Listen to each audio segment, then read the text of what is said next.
Hello, and welcome to a new episode of Interpreting India. From geopolitical complexities to economic uncertainties, India faces critical challenges in its quest for a more prominent role on the world stage. This season, we at Carnegie India continue to bring voices from India and around the world to examine the role of technology, the economy, and international security in shaping India's future.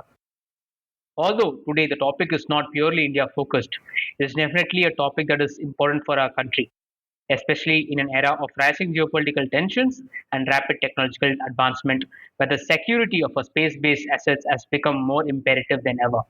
While cyber attacks on space based assets are rising rapidly, countries are looking to develop measures to protect them from cyber attacks.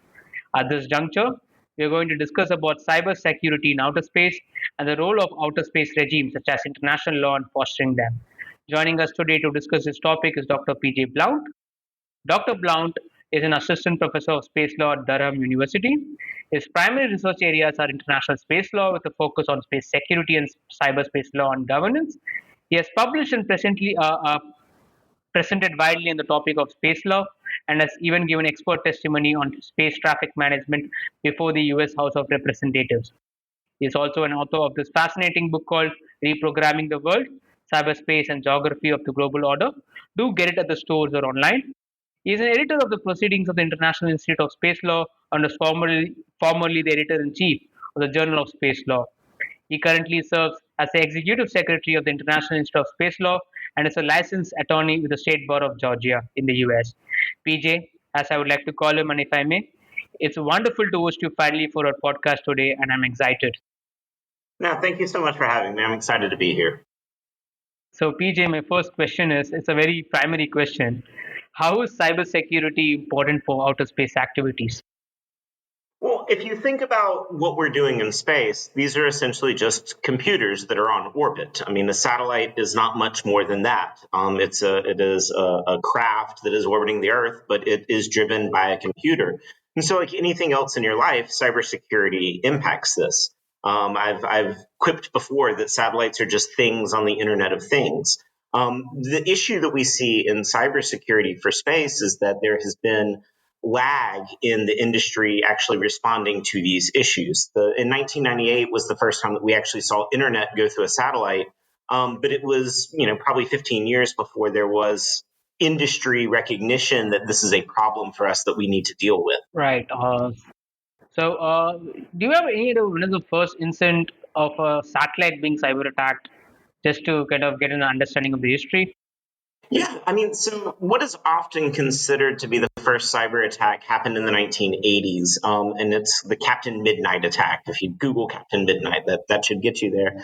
And it was a disgruntled employee over HBO's pricing, a satellite channel, and so for a handful of seconds or minutes, he actually took over the transponder and broadcast a message. What's interesting, though, is even if you go back as far as I was reading a history book recently on Project Mercury in the United States, and there was discussion at that point about how do we keep our comms secure as we're doing human spaceflight. So the notion, even though they weren't using the word cybersecurity that far back, that question was still there. And these questions have only gotten more complicated as we've moved into the future with more networked and more linked technology. Right. So on that, which I would also like to kind of emphasize, we also see a lot of attacks on ground stations and receivers and networks on ground. That also kind of classify as a cyber security on space-based assets, or is that kind of terrestrially governed? I mean, I think that you can't really separate it. It's not technically a cyber attack on the space-based asset, but it's the easiest way to deny access to that. And so when we're talking about cybersecurity for space, I think we have to be holistic. I think we have to look at all the ways in which cyber can deny you access to that asset. And I mean, I think the Viasat hack that happened in the run up to Ukraine is really critical here. It wasn't even an attack on ground stations; it was an attack on the user terminals, and it bricked the user terminals.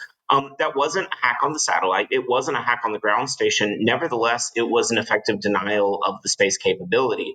I don't know why we would put that outside of the realm of space cybersecurity.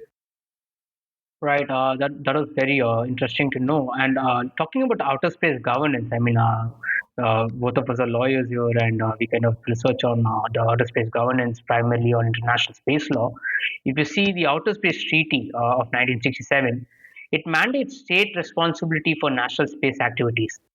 How is this fundamental principle challenged when currently cyber attacks are launched by non-state actors? Does existing international law provide for a clear mechanism for attribution and accountability in such a scenario?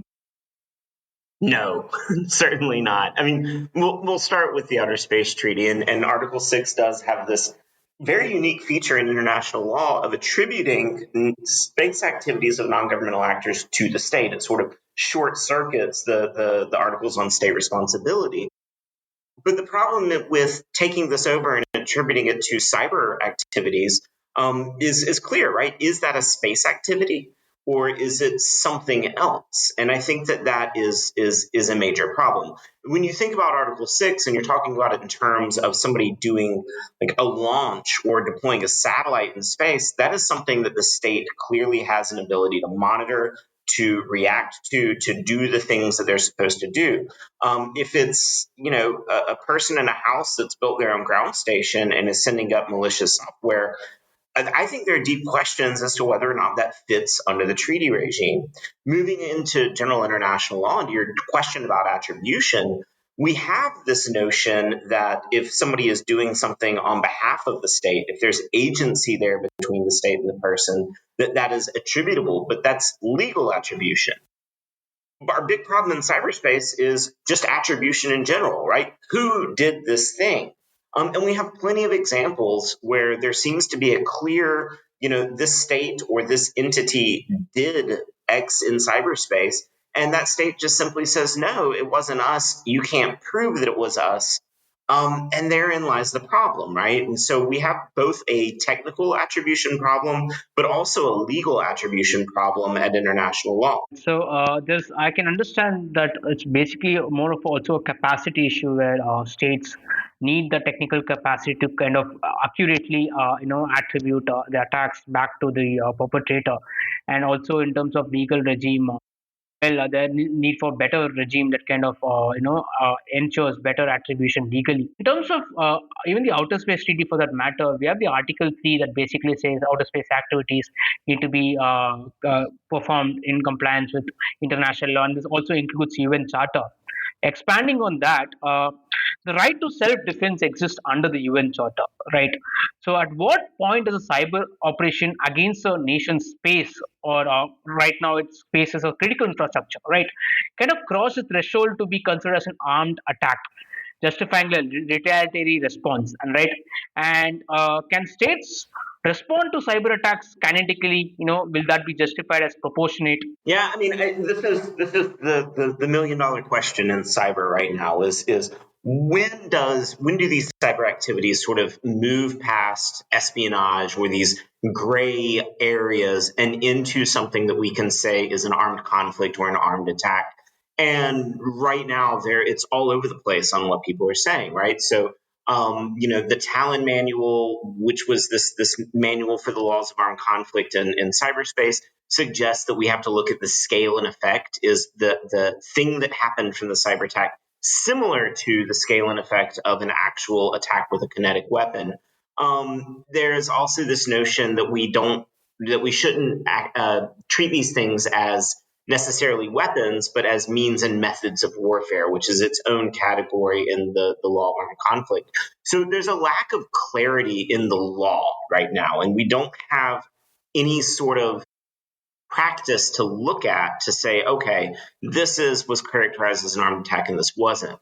What I do think that we have is a lot of states saying, hey, there's definitely a threshold, and we'll probably be the ones that determine that threshold. So there was this famous statement probably 12, 15 years ago that a U.S. military official said, well, maybe if you shut down our power grid, we'll put a missile down your smokestack.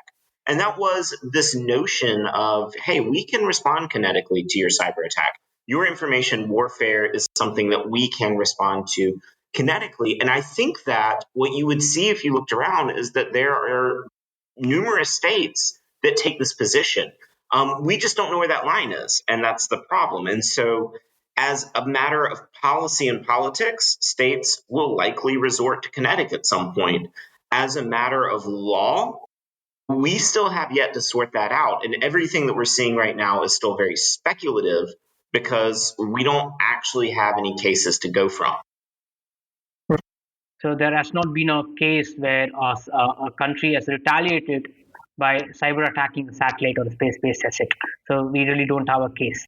Yeah, not to my knowledge. To my knowledge, we don't have anything that looks retaliatory in the sense of a response in self-defense. I mean, we have Viasat. I think that there has been another example since then that has slipped my mind at the moment. But even these still function in sort of a gray area. And I think this gray area is important, and maybe we should mention it, right? There is this sort of notion that there are measures short of war. And then there's this line that's drawn, and we move into the realm of armed conflict. And what I would suggest is that cyber has opened up a gap between those two things, right? They no longer have a nice dividing line, because when we used to have guns, right? Like, you fire a gun, we've moved into armed conflict. Cyber allows states to do a lot more before they trigger those thresholds. And states like that, right? And I mean, I think the crowning example of this is the Stuxnet hack, where the United States and Israel hacked into an Iranian enrichment facility and caused physical damage to centrifuges, right? Well, nobody's ever claimed that that is an attack, yet it had the same effect to some extent as a kinetic attack. And so, where does that gray area run out? And we hit that armed attack problem, and that's the issue that we're dealing with.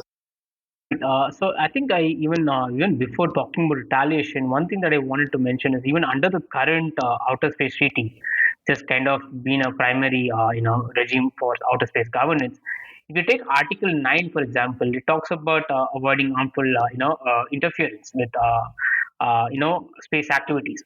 So in that, does the threshold, or does the definition of harmful interference, is it only restricted to kinetic attacks, or does it also include cyber attacks or interferences? So, how is the current jurisprudence, the legal, the legal experts, how have they gone about, kind of interpreting that? So, I mean, this notion in Article 9 is really interesting, right? Because it talks about this idea of harmful interference, but Article 9 does not actually say you cannot harmfully interfere with another state's activities. Article 9 says that if you think you're going to, you should request a consultation. And if you think you're going to be interfered with, you should request a consultation. But there's no actual requirement that that consultation in the end result in harmful interference being avoided. But I was actually asked a very similar question recently about, well, what about national security, right? If you are planning to physically attack another satellite, do you have to call them up and consult them before?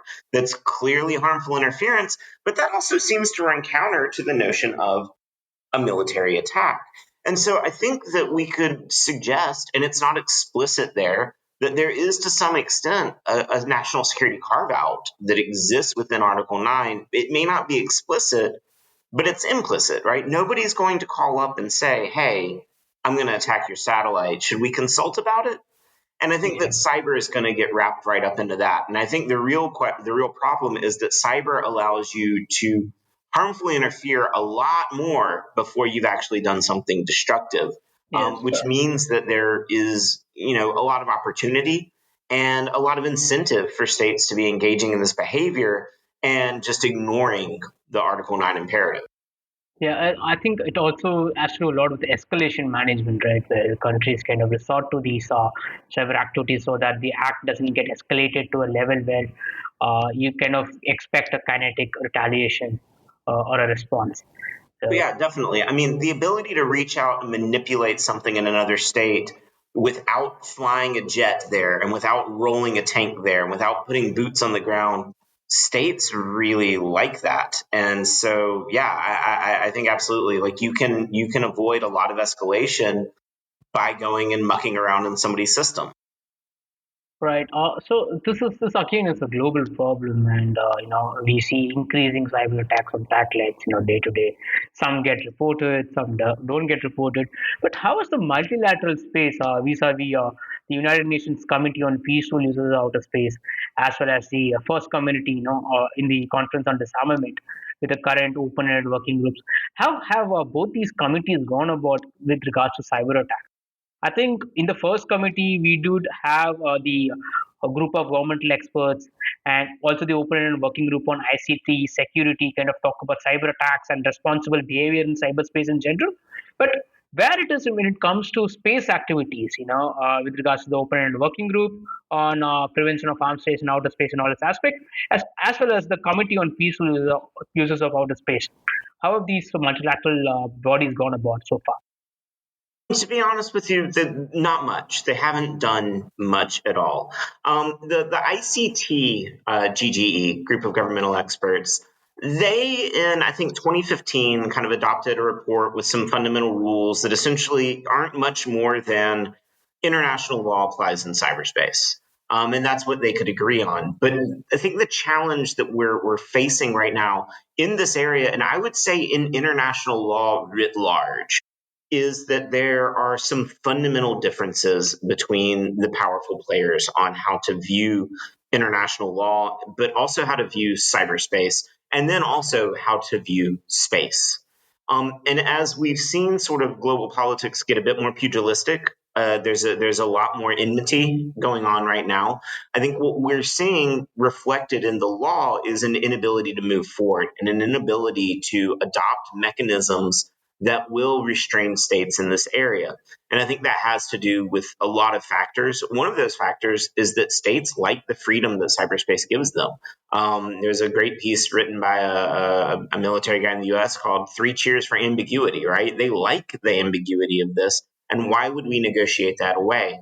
I think the other issue that we're seeing is just this fundamental difference on how international law works and whether international law should work.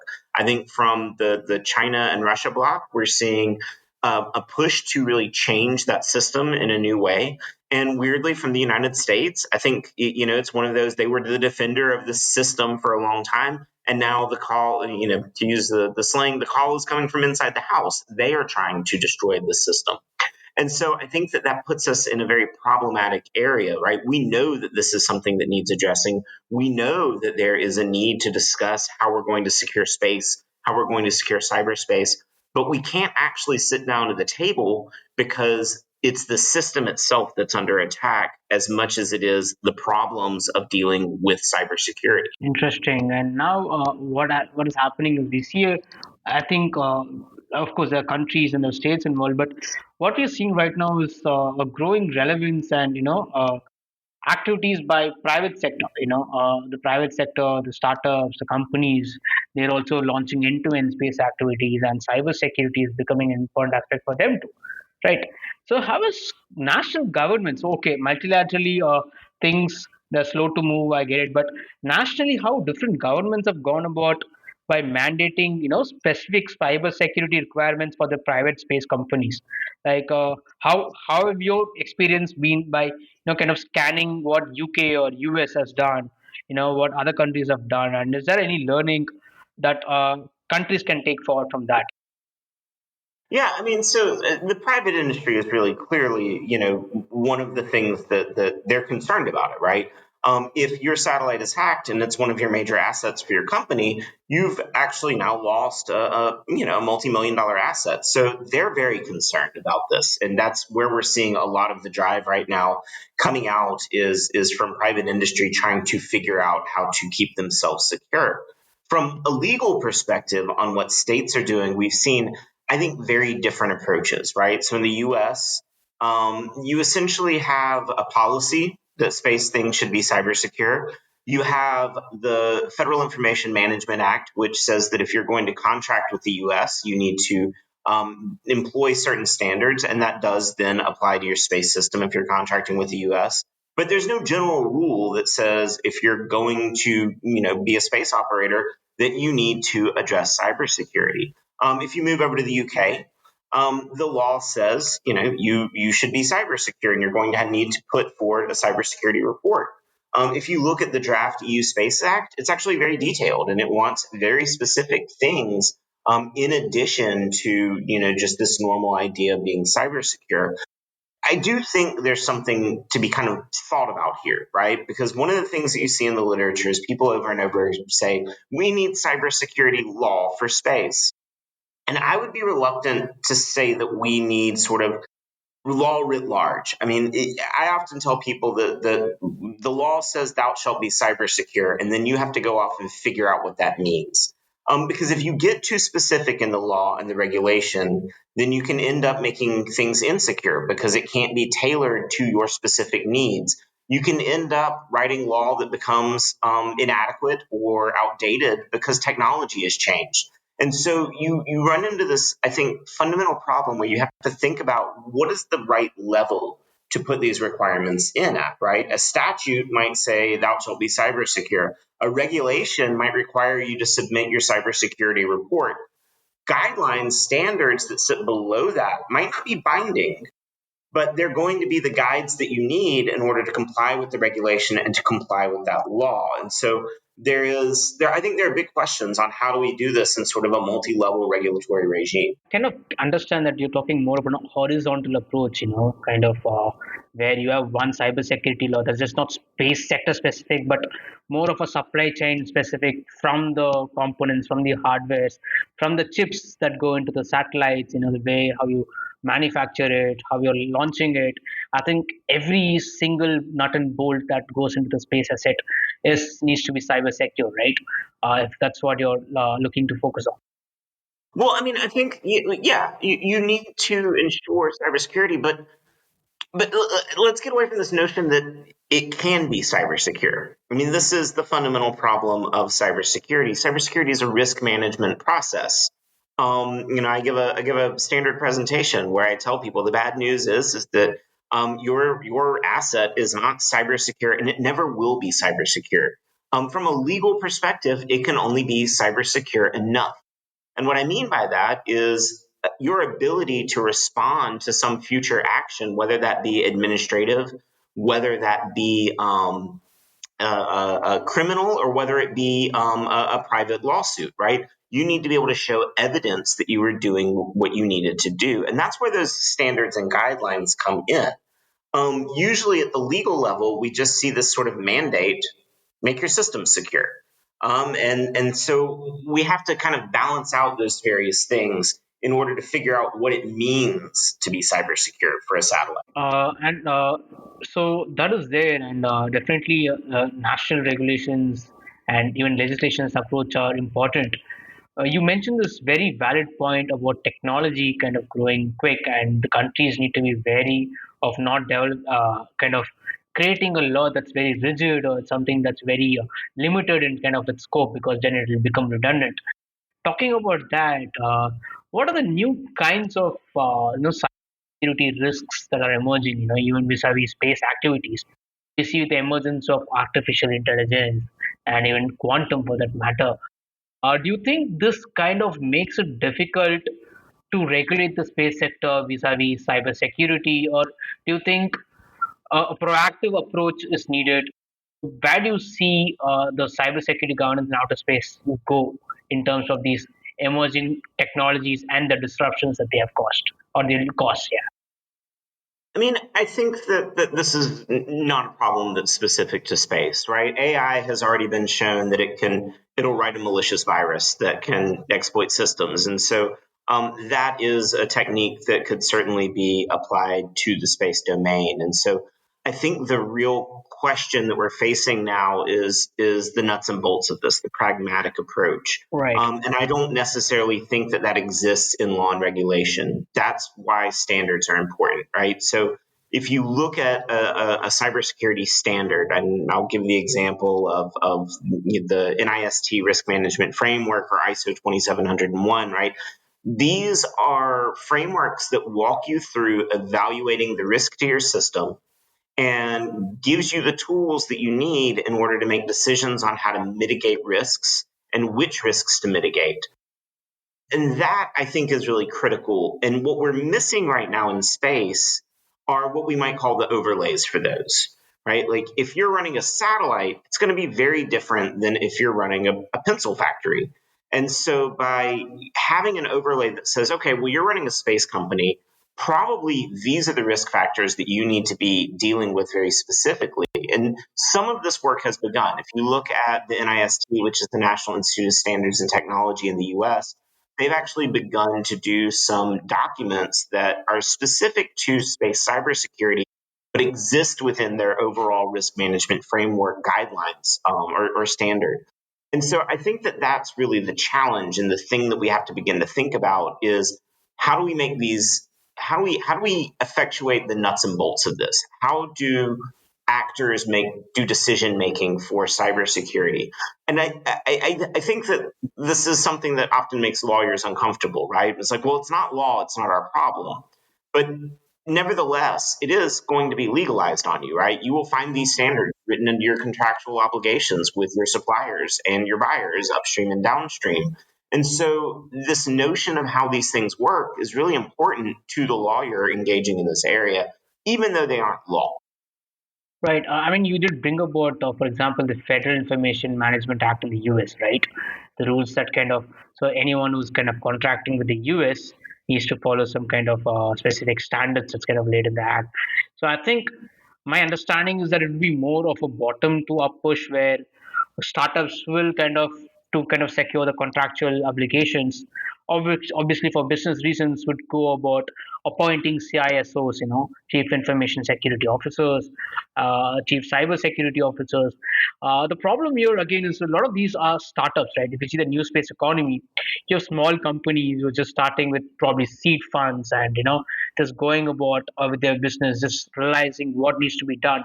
And I think there is definitely an imperative there for companies to realize that cybersecurity is important. But again, the compliance cost that comes with ensuring all these obligations, I think that's is going to be an issue, right? Or is it?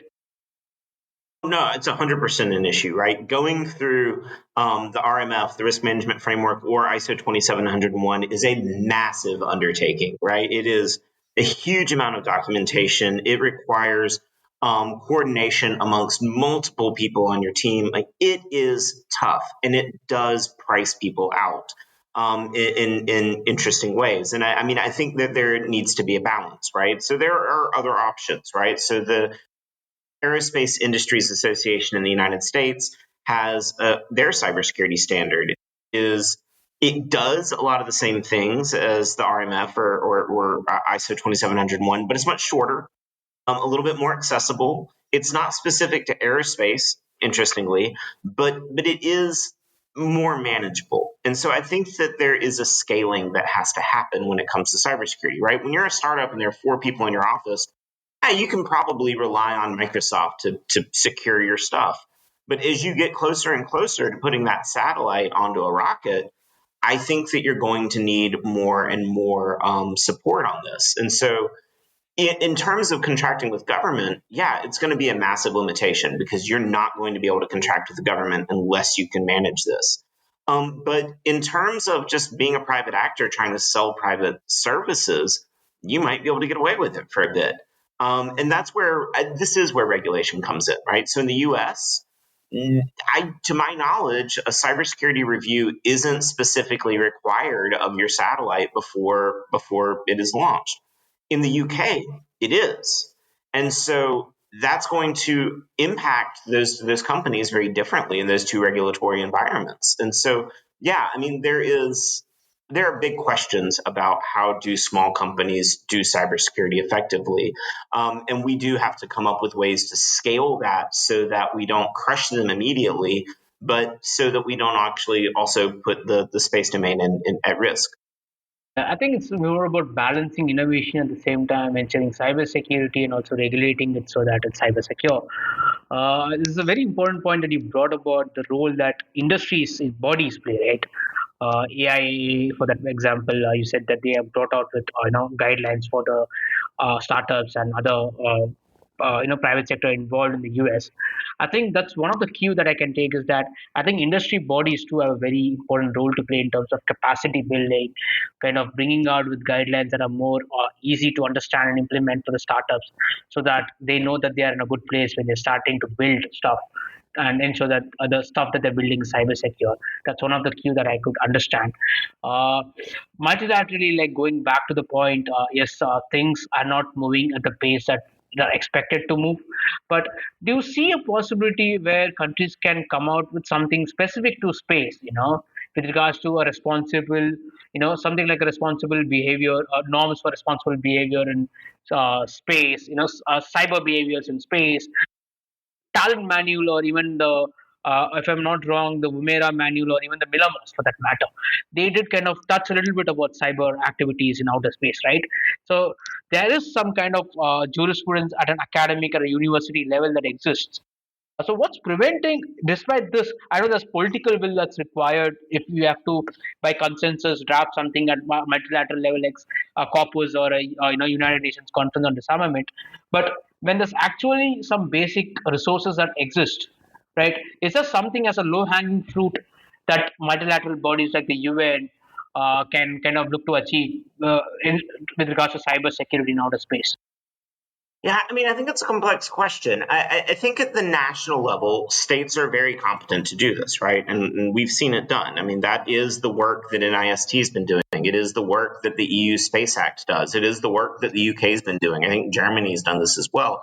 So states are very capable of doing it at the domestic level. When you move into the international fora, though, you run into these deadlocks. And I think that the path forward that I see is, and I might begin to sound like a broken record on this. I think I've said it like 5 times in the past week to different people, right? But it's this notion that if you look at UN Copulus, it's got two subcommittees, a legal subcommittee and a scientific and technical subcommittee.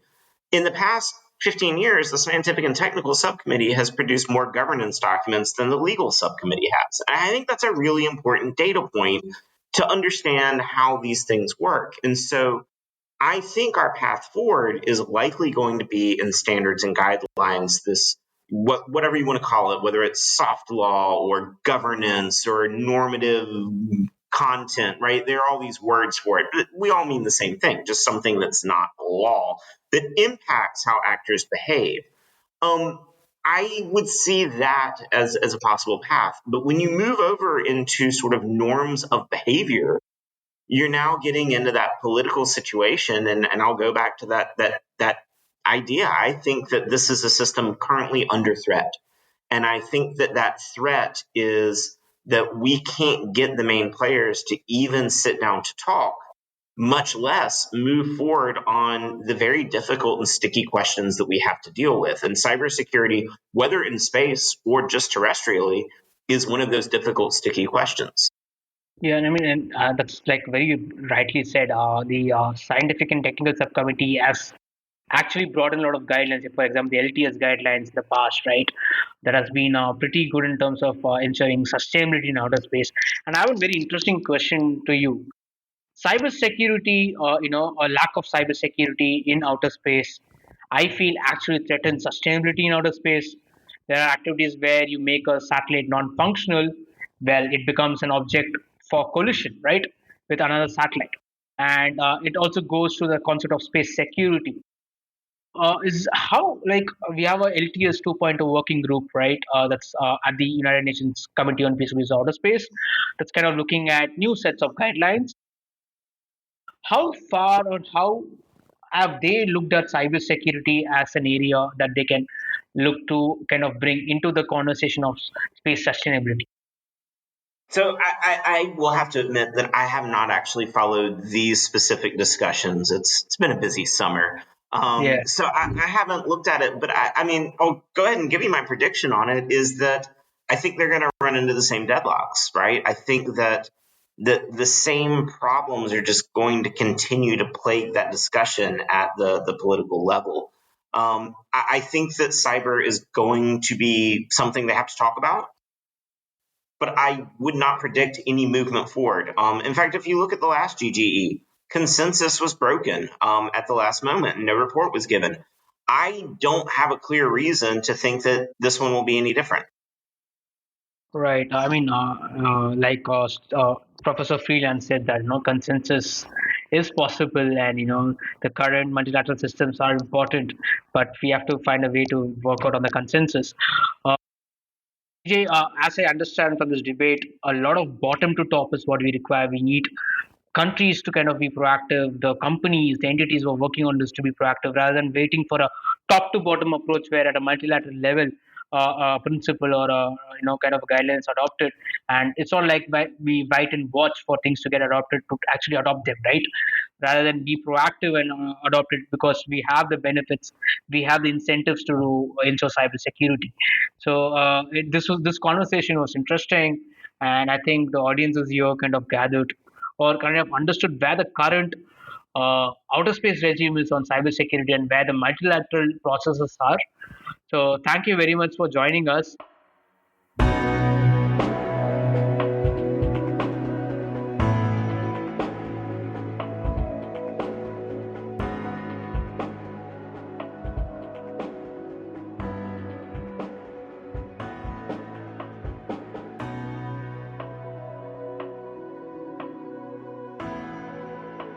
As I say, we'll be back in 2 weeks with a new episode.